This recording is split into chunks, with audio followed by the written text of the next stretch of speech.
Y llegó el tiempo de la palabra. Estamos acá ahora con nuestra Biblia abierta en la primera carta de los Corintios, capítulo 12. Pero vamos a ver dos capítulos hoy día, el capítulo 12 y el capítulo 14, que básicamente ambos van a hablar de los dones espirituales eh, para la iglesia. Por eso los vamos a tratar en conjunto.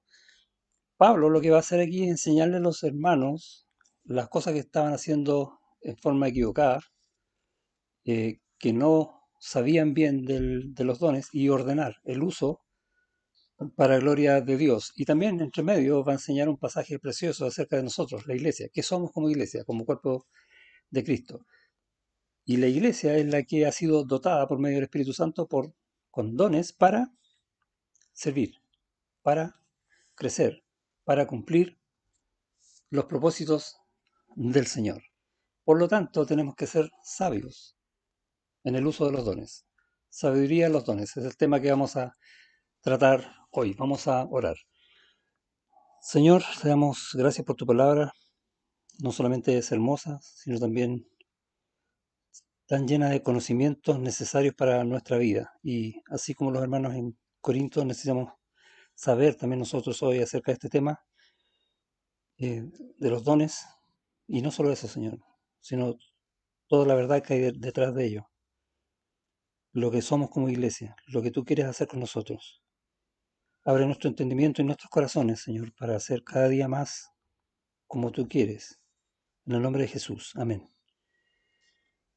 Pablo dice entonces en el primer versículo, capítulo 12, no quiero, hermanos, que ignoréis acerca de los dones espirituales. Ahora, ¿por qué dice esto? Porque están ignorando los dones espirituales. Entonces es como a ver, ordenemos esto. Es lo que está diciendo Pablo. Hay cosas que están haciendo mal, veamos cuáles son y veamos cómo podemos hacerlas bien. Eh,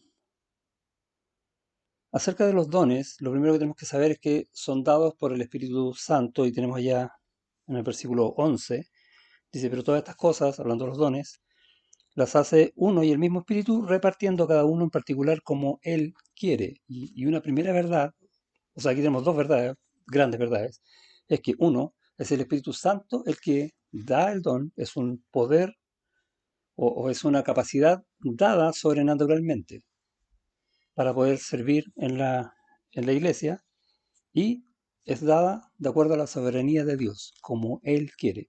No es de acuerdo a nuestros gustos, no es de acuerdo a nuestras capacidades, que yo soy mejor para esto o mejor para esto otro, no, no tiene que ver con eso. Es como Dios quiere. Y eso es algo que no están entendiendo los corintios, especialmente en el don de lenguas, que todos querían hablar lenguas porque era lo más vistoso, lo que más se lucía en la iglesia, y a tal punto que hablaban, se atropellaban unos encima de otros, hay un desorden espantoso. Incluso Pablo le dice, oye, va a entrar alguien en esta iglesia y van a pensar que están locos. Y para ordenar esto va a enseñar entonces acerca de los dones. Y vamos a partir al revés, vamos a ir al capítulo 14 para ver qué es lo que estaba pasando.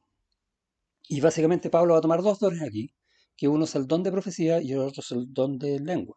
El don de profecía tiene que ver con verdades que Dios le da a conocer a este hermano que tenía el don de profecía para ser comunicada en forma inmediata a la iglesia, porque era necesario en ese momento. Y el don de lenguas, vamos a cambiar la palabra lenguas por idiomas, son conocimientos perfectos acerca de un idioma dados sobrenaturalmente por el Espíritu Santo. Entonces había un hermano griego, ahora podía hablar, no sé, francés, como que si fuera su idioma natal. Entonces a eso se refiere el don de lenguas. Y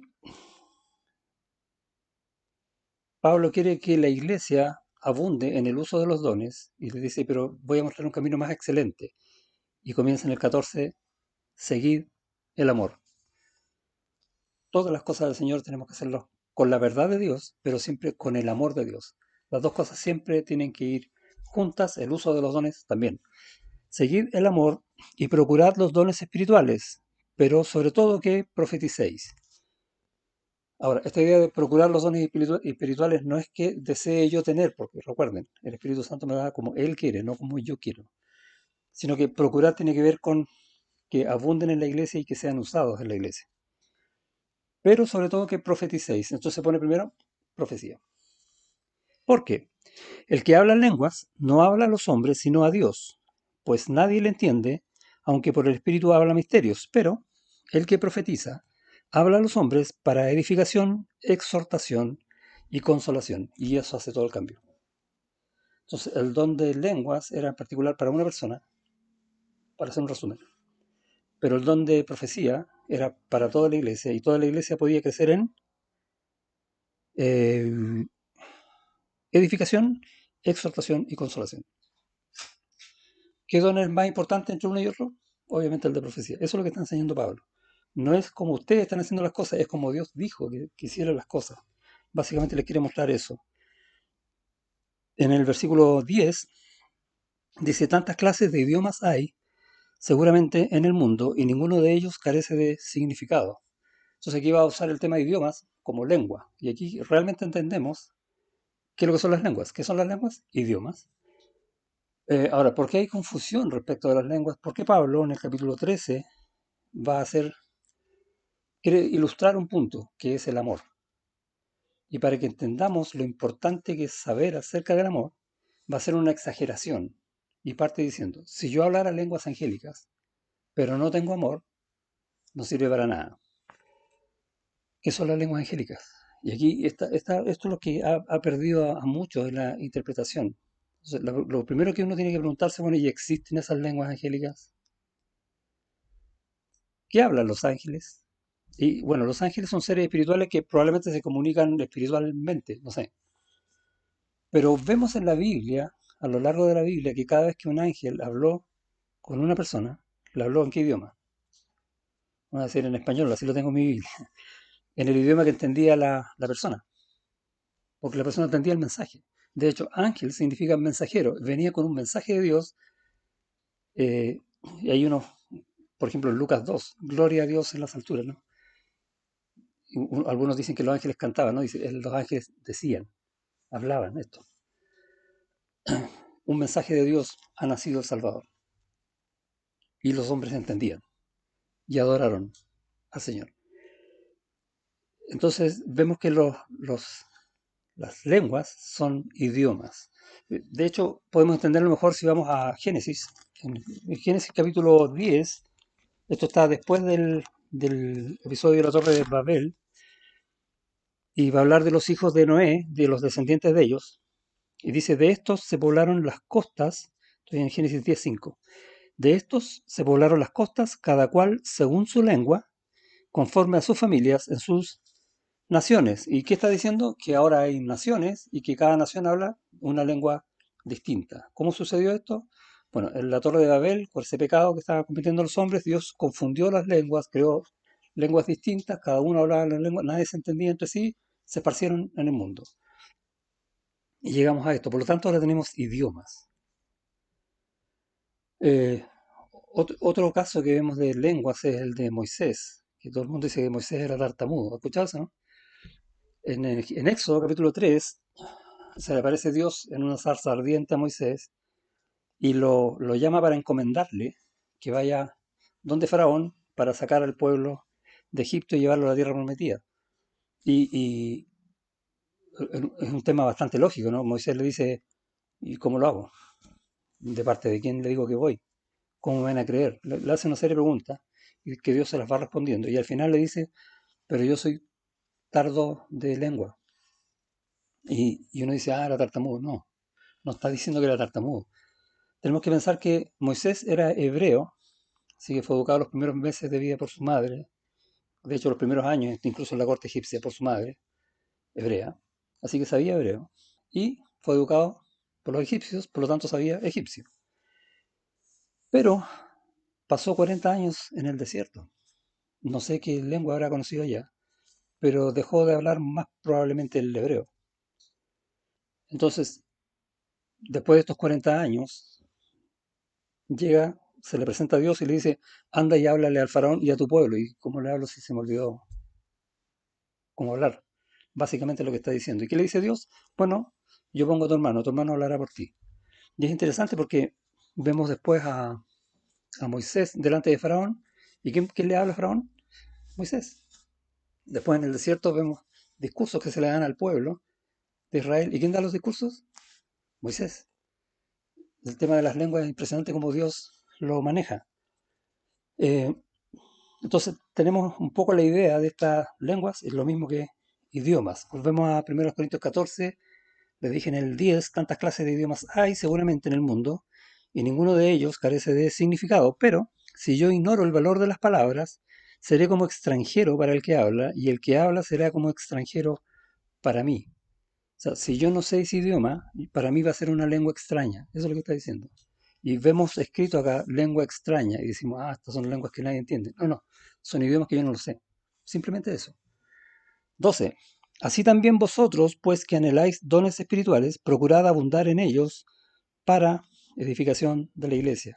¿Qué es lo importante aquí? La edificación de la iglesia. Es más, Pablo le va a decir que va a haber un orden, que no tienen que hablar todo al mismo tiempo, sino que hable uno, y si no hay intérprete, mejor que no hable, etcétera. Le va a dar una serie de instrucciones acerca de este uso del don de lenguas. Eh, Versículo 37. Si alguno se cree profeta o espiritual, reconozca que lo que os escribo son mandamientos del Señor. Es Dios, por medio del Espíritu Santo, el que da estos dones. No es lo que yo quiera hacer. Entonces la iglesia tiene que ordenarse. Versículo 39. Así que hermanos, procurad profetizar y no impidáis el hablar en lenguas. Entonces está hablando, procurar lo más importante, pero tampoco dejes de servir en lo otro. Tienes que usar todos los dones, es lo que está diciendo. Pero hágase todo decentemente y con orden. Dios no es un Dios de confusión, sino un Dios de paz, dice más adelante. ¿Por qué? Porque quiere usar su iglesia con poder, ¿sí? Y para eso dio dones. Entonces tenemos en el capítulo 14, básicamente está ordenando, dice, tengan cuidado en cómo están usando los dones. Se trata de esto. ¿Cuál es el motivo principal de los dones? Edificar la iglesia. ¿Y para qué? ¿Para que la iglesia sea grande? No, no, para que la iglesia sea poderosa y cumpla el propósito por el cual Dios la tiene donde la tiene. Por lo tanto, si lo pensamos ahora en nosotros, somos un montón de hermanos, todos lindos, que tenemos dones. ¿Y para qué vamos a usar esos dones? Para cumplir el propósito por el cual Dios te salvó y te puso en esta iglesia. Así de simple. Suena simple, ¿no? Dios es el que hace la obra siempre. Y tenemos entonces que entender las cosas de acuerdo como Él las hace. Gracias, Señor, por su palabra que nos enseña estas verdades. Vamos a volver ahora al capítulo 12 y vamos a ir al versículo 4. Dice, ahora bien, hay diversidad de dones, pero el Espíritu es el mismo. Y hay diversidad de ministerios, pero el Señor es el mismo. Y aquí va a ser algo interesante. Voy a leer 6 para terminar la idea. Y hay diversidad de operaciones, pero Dios, que hace todas las cosas en todos, es el mismo, el que obra con poder en toda la iglesia. Eso está hablando de la Trinidad funcionando en el servicio de la iglesia. Y la palabra servicio es lo mismo que ministerio. Hay un versículo en la primera carta de Pedro que dice, cada uno, según el don que ha recibido, ministrelo a los otros como buenos administradores de la multiforme gracia de Dios. O sea, cada uno en la iglesia ha recibido al menos un don y tiene que servir a los otros. Esa palabra servir pone ahí ministrelo. Por lo tanto, la Biblia dice que los ministerios son los servicios por medio de los dones. Ahora, nosotros tenemos, usamos otra nomenclatura, ¿sí? Que la misma palabra. Tenemos ministerio de damas, de varones, de matrimonio, jóvenes, de alabanza, etcétera. Y no es lo que está, no es el mismo ministerio, ¿sí? Ahora, en esos ministerios ministramos, servimos, pero ponemos nosotros este nombre de esta nomenclatura de ministerios para tener también un orden en la estructura eclesial, en nuestra, acá en La Reina. Y bueno, y otras iglesias hacen lo mismo. Pero tenemos que tener claro que cuando la Biblia habla de ministerio, está hablando de un servicio que está asociado al uso de un don en particular. ¿Sí? Entonces no hay un don de ser dama, ¿sí? No hay ministerio de dama, para tenerlo más claro. Versículo 8, 7, para tener contexto. Pero a cada uno les da manifestación del Espíritu para provecho, y la idea que esta manifestación del Espíritu, que es el don o los dones, sean de provecho para la iglesia, no para uno, que es lo que habían entendido los corintios. Se está luciendo a ellos. No, no, no. Es edificación de la iglesia. A eso apunta. Porque, versículo 8, a este es dada por el Espíritu palabra de sabiduría, a otro palabra de ciencia, según el mismo Espíritu. Y vemos cómo se va a repetir esta fórmula de por el Espíritu en el mismo Espíritu, porque el Espíritu, el que da el don, o sea, si tú eres creyente, tienes el Espíritu, por lo tanto, tienes al menos un don. Eh, y lo da soberanamente, no lo que yo quiera. ¿Cuál es el don de sabiduría? Básicamente es entender las verdades bíblicas para poder aplicarlas en la vida, y tiene que ver mucho con esto de enseñar, aconsejar, exhortar, etcétera. Luego dice el don de palabra de ciencia, ciencia, conocimiento, y tiene que ver con esto de interpretar la Biblia y poder enseñarla correctamente a los hermanos para que crezcan en la verdad. Eh, Versículo 9, a otro fe por el mismo espíritu, otra vez la fórmula, por el mismo espíritu. Y esta fe tiene que ver con, o mejor dicho, no tiene que ver con la fe con la cual nosotros creemos en Cristo, ¿sí? Para ser salvo, tú puedes ser salvo por gracia, por medio de la fe. Y es algo que te da Dios para poder creer y rendirte al Señor Jesucristo.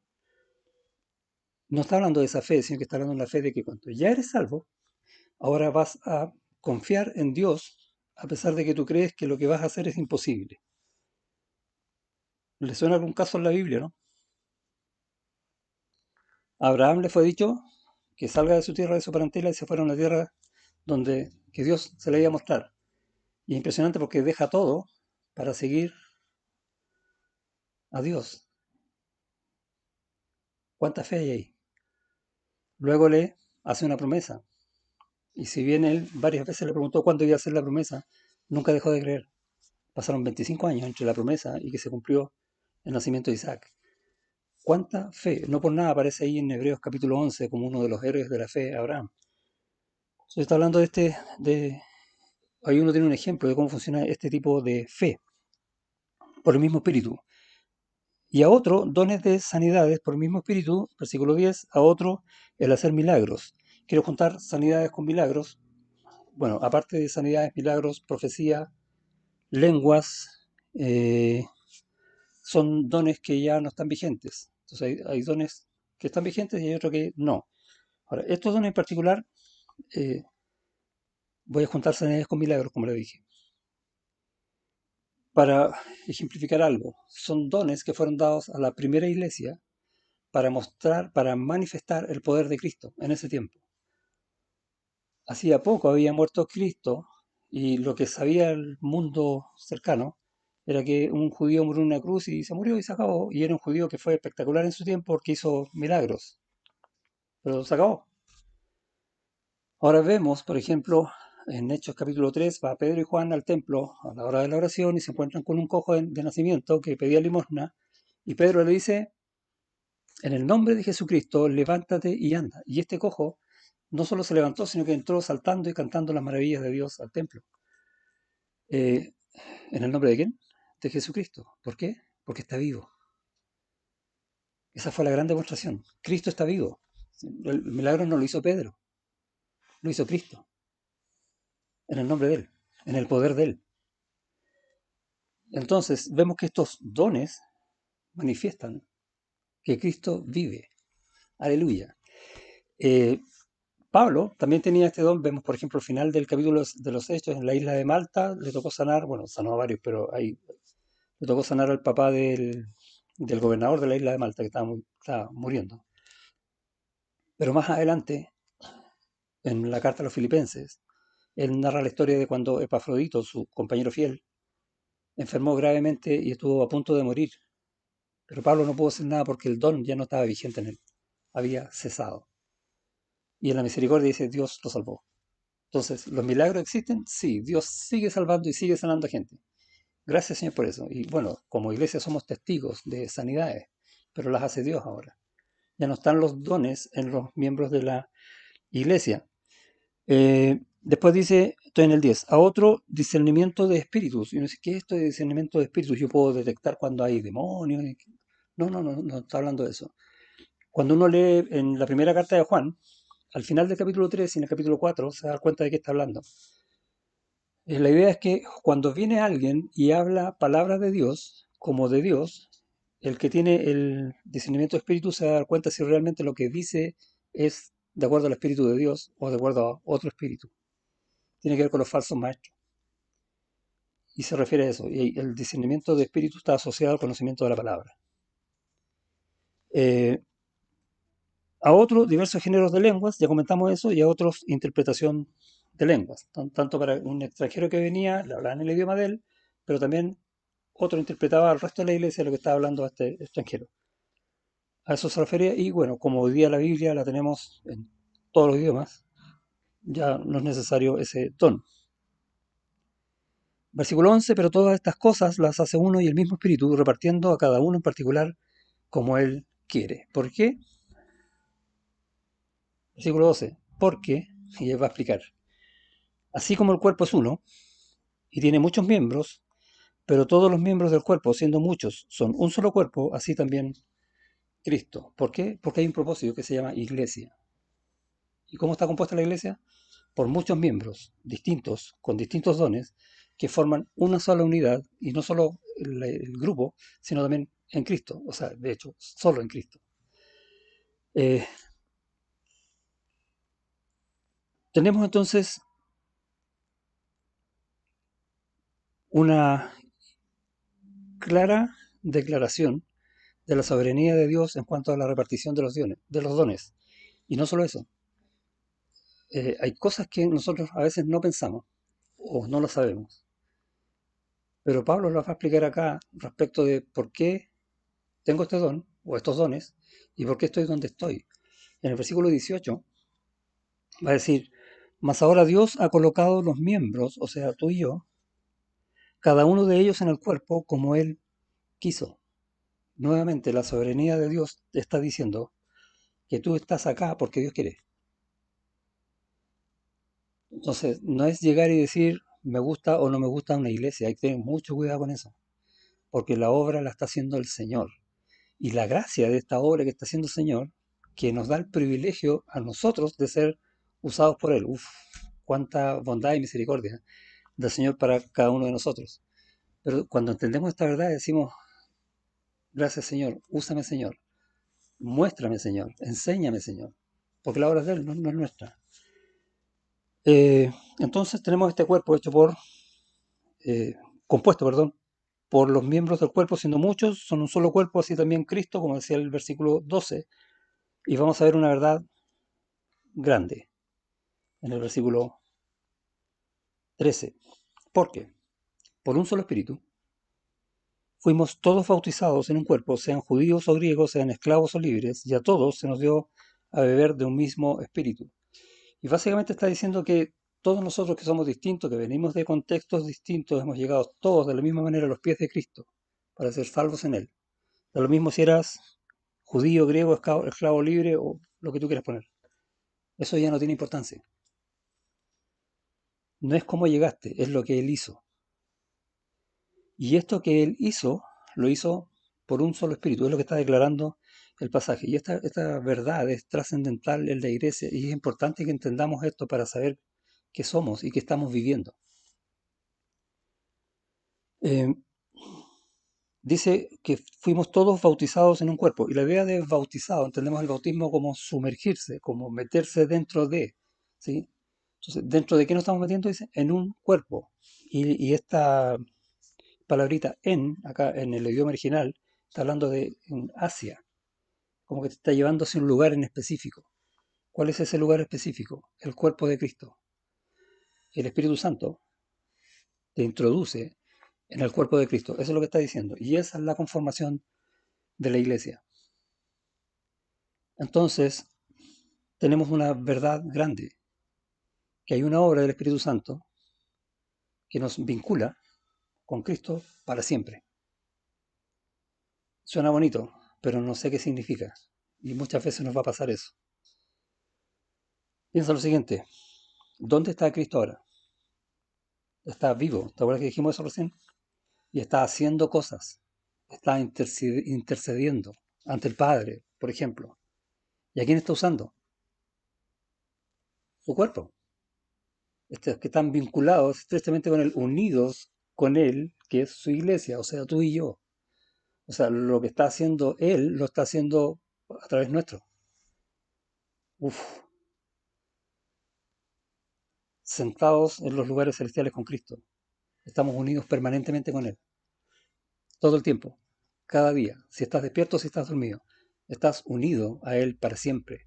Y esto de para siempre lo vamos a entender mejor cuando uno lee otros pasajes y vemos, por ejemplo, más adelante en el capítulo 15, cuando Pablo va a hablar acerca de la resurrección, que es un pasaje hermoso, y va a decir que Cristo es las primicias de los muertos. ¿Qué quiere decir eso? O de los resucitados, perdón. Entonces, Cristo es las primicias, que Él es el primero que, habiendo muerto, resucita para vida eterna. ¡Wow! Tremendo. Y luego nosotros. ¿Por qué luego nosotros? Ah, porque la palabra lo dice. No, no, la palabra lo dice, está bien. Pero no es porque la palabra lo diga, es porque hay una razón que lo está diciendo acá. Porque nosotros estamos unidos permanentemente con Cristo. Y si Él resucita, nosotros vamos a resucitar en gloria con Él. Eso es lo que está diciendo. Esto es tremendo. No, no sé si se te estremece el corazón escuchar estas verdades, pero esa es la obra del Espíritu Santo en ti y en mí. Unirte a Cristo para siempre, siempre, cada segundo de tu vida, cada eternidad de Él. Grandioso. Y no solamente eso, porque el versículo sigue. Y a todos se nos dio a beber de un mismo espíritu. Ahora dentro nuestro, el Espíritu Santo morando en nosotros. Y eso nos va a revestir de Cristo. ¿Qué quiere decir eso? Que vean en mí a Cristo, que vean en ti a Cristo, que la iglesia muestre a Cristo. ¿Puede hacer eso? Obvio que sí. ¿Por qué? Porque a todos se nos dio a beber ese mismo espíritu. En Gálatas, capítulo 3, versículo 27,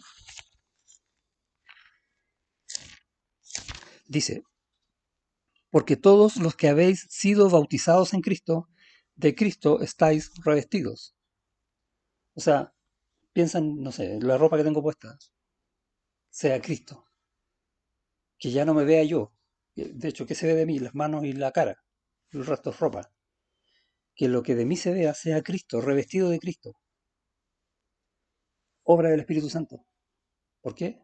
¿Por qué puede hacer eso? Porque estás unido permanentemente con Él. Tú eres uno con Cristo. No, no vas a ser. Eres ya uno con Cristo. Y tienes todo el poder de Cristo, toda la capacidad de amar de Cristo, toda la misericordia de Cristo, toda la sabiduría de Cristo. Todo eso en ti.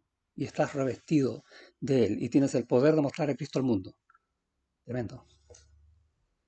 Y uno dice, yo lo veo de dos maneras. Digo, uff, he estado perdiendo el tiempo y no mostrando eso. Y lo otro, gracias Señor por siendo como soy, me usas para algo tan grandioso.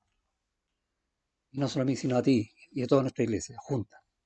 Un cuerpo, acuérdate, uno solo, todos juntos. Por lo tanto, eso también habla de cómo tenemos que tratarnos mutuamente. Y es lo que Pablo va a empezar a enseñar ahora. Versículo 14. Uf. Además, el cuerpo no es un solo miembro, sino muchos. Si dijera el pie, ¿por qué no soy, porque no soy mano? ¿No soy del cuerpo? ¿Por qué eso no será del cuerpo? Y está hablando de repente no querer asumir el lugar donde el Señor nos puso o no querer que otro lo asuma. Separación de la iglesia. 18. Mas ahora, Dios ha colocado los miembros, cada uno de ellos, en el cuerpo como Él quiso. Obra soberana de Dios, obra poderosa de Dios, obra que nos va a volver vacía. ¿Y a quién está usando? Qué tremendo. ¿Cómo dar gracias a Dios por algo tan hermoso, tan sublime, tan potente, de ser usado por Él por amor a otro? De que la gloria de Él se manifieste por medio de nosotros, de su iglesia, usando pecadores, pero que muestran a Cristo. Es increíble. Solamente Dios puede hacer eso. Bueno, Dios lo está haciendo en ti y en mí. Gracias, Señor. 19. Porque si todos fueran un solo miembro, ¿dónde estaría el cuerpo? Pero ahora son muchos los miembros, pero el cuerpo es uno solo. ¿Cuánto tenemos que cuidarnos, animarnos, edificarnos, perdonarnos, orar unos por otros, crecer juntos? Es uno solo cuerpo. Y tenemos que crecer parejito. Escuchaba en un devocional la otra vez de un hermano que hablaba de qué pasa si un niño chico crece el doble en una pierna que en la otra. No puede caminar así. La idea es que caminemos juntos, con poder. 21. Ni el ojo puede decir a la mano no te necesito, ni tampoco la cabeza a los pies no tengo necesidad de vosotros. Eso es desaveniencia en el cuerpo. Nosotros tenemos que funcionar en armonía siempre, como si fuéramos uno. No como si fuéramos, somos uno. Tenemos que funcionar de esa manera. Antes bien, 22, los miembros del cuerpo que parecen más débiles son los más necesarios. Escuchaba un pastor hablar lo siguiente, da este ejemplo en este versículo. Hablaba del corazón. Y el corazón es un miembro que es bastante débil, de hecho no tiene hueso, nada. Y si falla, se acabó el cuerpo. Y resulta que el corazón, que habla de los miembros más débiles, son los más necesitados, está rodeado de una serie de otros miembros, órganos. Y más encima cubierto con una coraza, que son las costillas, huesos. Entonces, ¿cómo cuidar al que más necesita? No porque sea el más vital, sino porque lo necesita. Eso está diciendo el pasaje. Y está hablando de una verdad para nosotros como iglesia. Cómo debemos cuidarnos, cómo debemos mirarnos. Y no por un sentido de lástima. Mira este hermano, pucha que necesita, que es común en los hombres sentir lástima por otro y no está mal. Sino por un sentido superior, porque somos uno. Eso es lo que debería movernos, más que cualquier otra cosa. Eh, 23. Y aquellos del cuerpo que nos parecen menos dignos, a estos vestimos más dignamente, y los que en nosotros son menos decorosos se tratan con más decoro. Y está hablando, voy a dar un ejemplo, si hay un hermano que no es muy simpático, la idea es, bueno, como no es muy simpático, mejor ni le hablo. No, todo lo contrario, es atraerlo. Quizás Dios cambie ese no simpático por algo más simpático. Pero nosotros tenemos que tratarnos como uno y amarnos, tal como Dios nos ama. A nadie de nosotros nos dijo Dios, mira, cambia para yo amarte. No. ¿Por qué nosotros exigimos eso del otro? Porque lo que en nosotros son más decorosos no tienen necesidad, pero Dios ordenó el cuerpo dando más abundante honor al que le faltaba. Cuando Cristo murió en la cruz, murió por ti y por mí. Y la sangre que Él derramó es la misma para ti que para mí. Él no pagó un precio distinto por uno y por otro.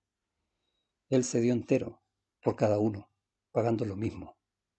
Por lo tanto, para Dios valemos exactamente lo mismo. ¿Por qué nosotros vamos a hacer diferencia? 25. Para que no haya desaveniencia en el cuerpo, sino que los miembros, todos, se preocupen los unos de los otros. Cuando uno piensa este tema del cuerpo, eh, y quiero ir al versículo que viene, y a veces piensan que el cuerpo tiene enfermedad o tiene dolor, no sé si se martilla un dedo o algo así. De hecho, cuando uno se martilla un dedo, ¿cuál es la primera reacción que tiene? Arropar el dedo con otro miembro. Y de eso está hablando el texto. Mira el 26. De manera que si un miembro padece, todos los miembros se duelen con él. Y si un miembro recibe honra, todos los miembros con él se gozan. Y muchas veces pensamos en este versículo de esto de si un miembro padece, es como que le pasó algo que da pena. Un ejemplo duro, que se murió un familiar cercano. o algo así. Y vamos para consolarlo porque padece, ¿no? Sí, está padeciendo. Pero el texto no está hablando de eso. El texto está hablando cuando un miembro padece porque cayó en un pecado. Y pensaba yo en el tema del cuerpo, en las caries. Las caries, tengo escrito aquí, dice, es una enfermedad infecciosa que progresa lentamente. Anda pensándolo en el pecado. ¿Ya? Es una enfermedad infecciosa que progresa lentamente y todas las personas son susceptibles de sufrir la enfermedad a lo largo de su vida, pero es una enfermedad que se puede prevenir. ¿No es igual? Y pasa en nuestro cuerpo en la iglesia. ¿Y qué vamos a hacer cuando un hermano peque? Lo sacamos de la iglesia. ¿Qué dice acá? De manera que si un miembro padece, si uno está mal, todos los miembros se duelen con él. Increíble. Todos vamos a querer que sea restaurado y que vuelva a vivir con gozo en el Señor. ¿Qué vamos a hacer para eso? Correr a Él, socorrerlo, ayudarlo, animarlo, aconsejarlo y hacerle ver la verdad y dejar los pecados atrás. Y dice el texto, estaba pensando en las caries, porque cuando uno va a tratarse las caries, duele, ¿cierto? El tratamiento dental es doloroso y uno sufre, pero después queda bien. Y hay que pasar por un poco de dolor muchas veces. ¿Para qué? Para no perder el diente. Porque a veces, si no se trata a tiempo, se extrae la muela y ya no está más con nosotros. Si un miembro se duele, nos dolemos con él. Y si un miembro recibe honra, todos los miembros con él se gozan. Entonces, y esto casi no pasa. Porque si a un hermano le está yendo súper bien, y todos decimos, oh hermano, qué rico que está yendo bien, ¿y qué te va a decir él? Sí, me está yendo súper bien. Y como que a uno, como... Y en realidad el gozo a veces es más envidia que otra cosa. Pero tenemos que aprender a gozarnos con el gozo del otro, porque el Señor está haciendo eso. No es el hermano, es el Señor el que está haciendo eso. Somos uno, acuérdate de eso, nunca lo olvides. Vosotros, y dice el 27, vosotros pues sois el cuerpo de Cristo y miembros cada uno en particular. Y Pablo va a decir que hay un orden para los que preferían el don de lenguas, porque todo está inserto en el tema de los dones. Para que los dones funcionen correctamente, la iglesia tiene que funcionar correctamente. Eso es lo que acaba de decir Pablo acá. Y la iglesia tiene que funcionar en amor, cuidándose, porque estamos siendo atacados de afuera, pero hay que tener cuidado con los ataques de adentro, las caries. Eh, y a uno puso Dios en la iglesia, primeramente apóstoles, luego profetas, los terceros maestros, luego los que hacen milagros, después los que sanan, los que ayudan, los que administran. Si bien esos dones no los nombró acá, los podemos ver en el capítulo 12 de Romanos. Los que tienen don de lenguas, y los puso al final. Y no creo que los hermanos en Corinto hayan estado muy contentos con eso. ¿Qué pasó con el don de lenguas? No, no aparece, no aparece, no aparece, está al final.